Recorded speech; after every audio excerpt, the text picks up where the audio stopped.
जैसा सर ने बोला कि इनेबलिंग नहीं करनी चाहिए। मतलब जो नशा है ना, जो ये बीमारी है, ये तब फलती फूलती है, बड़ी होती है जब हम इनेबलिंग करते हैं। इनेबलिंग मीन्स हम कोई भी वो हरकत करें जिससे पर्सन की जो बीमारी है वो बढ़ जाती है। मान लीजिए हमारे पेशेंट ने कुछ ऐसा गलत काम कर दिया, ठीक है, झूठ बोल दिया, या उसने कोई भी गलत काम कर दिया, कोई केस बन गया, कोई एक्सीडेंट हो गया, कोई चीज़ हो गई, और उससे जो उसको तकलीफ़ होनी थी, तकलीफ़ होती है ना, उससे जो उसकी तकलीफ़ होनी थी, जैसे कि हम दोपहर को डिस्कस कर रहे थे कि एक मन है और एक मत है, ठीक है। जो मन हमारा जानवर दिमाग है वो इस बीमारी में वो हावी हुआ होता है मत पर, हमारी मत काम नहीं कर रही होती। तो अगर हमारा पेशेंट झूठ बोलता है, हम उसको छुपा देते हैं।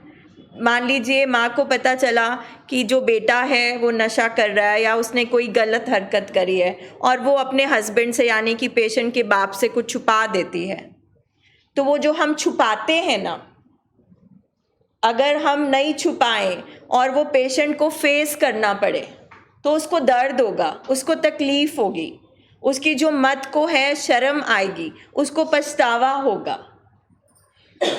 अगर उसको पछतावा नहीं होगा, अगर उसे कुछ गलत नहीं लगेगा, तो उसका जानवर दिमाग बोलेगा ये ठीक है, उसको तो शय मिल जाएगी। मान लीजिए जैसे मेरे हस्बैंड जब बहुत ड्रिंक करते थे तो वो आते थे घर पर, सब होते थे, जॉइंट फैमिली है। अब मुझे है कि मेरे हस्बैंड की बेइज्जती ना हो, किसी को पता ना चले। मान लीजिए मेरे हस्बैंड रात को घर आते थे और ड्रिंक करके उल्टी कर देते थे, तो इससे पहले वो जगह और पूरा घर जगह मैं वो उल्टी साफ कर देती थी, ठीक है। अब मैंने अपनी तरफ से ये करा कि मेरे हस्बैंड की बेइज्जती ना हो, मगर मेरे हस्बैंड जब सुबह उठे, क्योंकि उन्होंने नशे में कुछ काम किया जो उनको सुबह याद नहीं है, अब मैंने उस उल्टी को साफ कर दिया ना, मेरे हस्बैंड को पता चला कि उनका बीमार दिमाग ये हरकत कर रहा है, उनको तकलीफ़ भी कोई नहीं हुई, तो मैंने इनेबलिंग कर दी।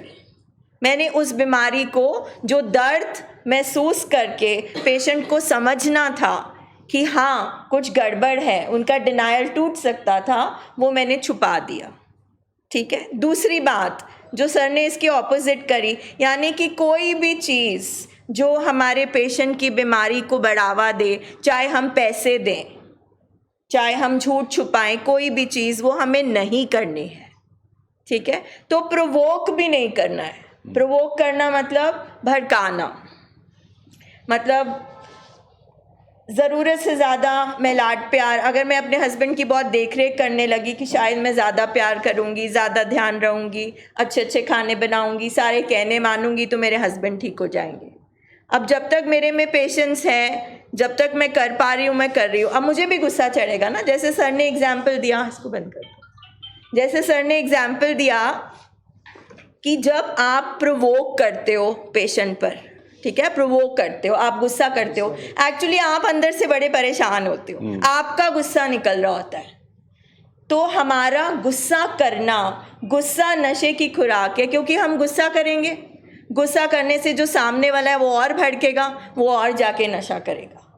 तो जब मैं अपने हस्बैंड को शुरू में, जब तक मुझे समझ में नहीं थी, मैं ज़्यादा गुस्सा करती थी या कुछ कह देती थी, तो उनको एक कारण मिल जाता था ना दिमाग को, अच्छा मुझे ये कह दिया, चलो जाके नशा करो, देखो ये बीवी ने कहा इसलिए मैं नशा कर रहा हूँ। तो नशे की खुराक है, यानी कि हम फैमिलीज़ को सीखना पड़ेगा कि हम जब गुस्सा करेंगे, हम अपने हस्बैंड को या पेशेंट को नहीं कर रहे, हम उसके जानवर दिमाग को भड़का रहे हैं, वो और करेगा, डिनायल स्ट्रॉन्ग हो जाएगा। और अगर हम उसको ज़रूरत से ज़्यादा प्रोटेक्ट करेंगे, तो अगर हम इनेबलिंग कर रहे हैं, उसमें भी नशा बढ़ेगा। सो ना इनेबलिंग करनी है, ना प्रोवोकिंग करनी है, तो फिर करना क्या है? कुछ तो करना ही है ना। क्या करना है? क्या लगता है आपको क्या करना हो सकता होगा? क्या करना होता है? Tough love. तो इसमें भी दो एक्सट्रीम है। हम यहाँ पे ना कोई गंदे अच्छे परिवार नहीं होते, कोई भी। हम यहाँ पे आते हैं अनहेल्दी, अस्वस्थ परिवार, जिसमें या तो हम सिर्फ ज़रूरत से ज़्यादा प्यार करते हैं, लाडी लाडी लाड, हमेशा लाड, कभी ना नहीं कहनी, सब कुछ परोस परोस के देना, सब कुछ रेडी कर देना, या फिर हम बिल्कुल भी नहीं करते, बिल्कुल टफ हो जाते हैं। तो यहाँ पे आके हम संतुलन सीखते हैं।